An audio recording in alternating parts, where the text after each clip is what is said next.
Well, as I have, mentioned a number of times, and I'm very passionate about this. I think the model of the universities, most places, which I call the silos model, where universities are organized and departments by disciplines. Although it's, yes, to some extent a necessity because we need to teach in an organized way, we have to be careful to understand that disciplines are just a way to organize knowledge. As I always love to say, nature does not know what's physics, chemistry, biology. It's all mixed together. So I like to tell students you should focus on exciting problems in science. And don't ask the question, is this biology, chemistry, physics? Find an exciting problem, work on it, and then the tools you can always learn, right? You learn, that's it. So this is, one has to be, and this way one can also have a greater impact on society, because these days we have huge problems: energy, healthcare, water, access to clean water, environment, and so forth, climate change. And these problems are inherently, they cover so many disciplines. So if one wants to have an impact on the real world, which I think one should have ultimately, one should think about problem focus rather than discipline focus.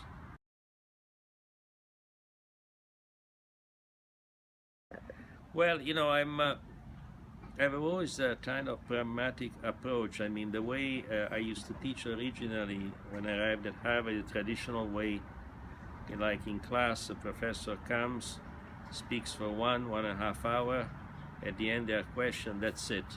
But then I realized I started to have doubts. People are not learning, really.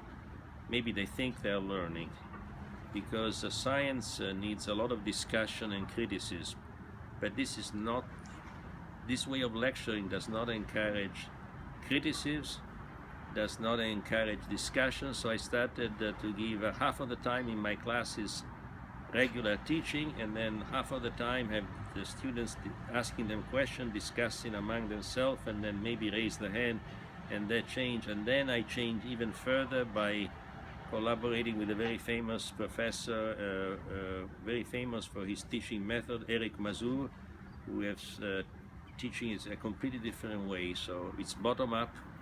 There's not a traditional lecture. It's mostly activity with students, where the professor, rather than being here and the students there, it's more like this. So it's actually harder, but the students learn. It's harder for the professor, but the students learn much more.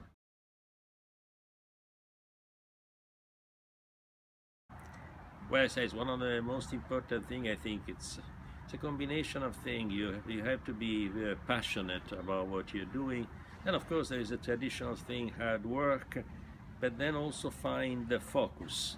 I think one must characterize one work. I mean, one can always have so the choice of a problem, it's a combination of taste and so forth. And the taste, sort of what is an important problem, you don't learn in books. You learn by finding a good person, professor, whatever, a mentor, that so you learn by association, right? The choice of problems is a very subtle and important activity, and there is no real recipe, but you know it.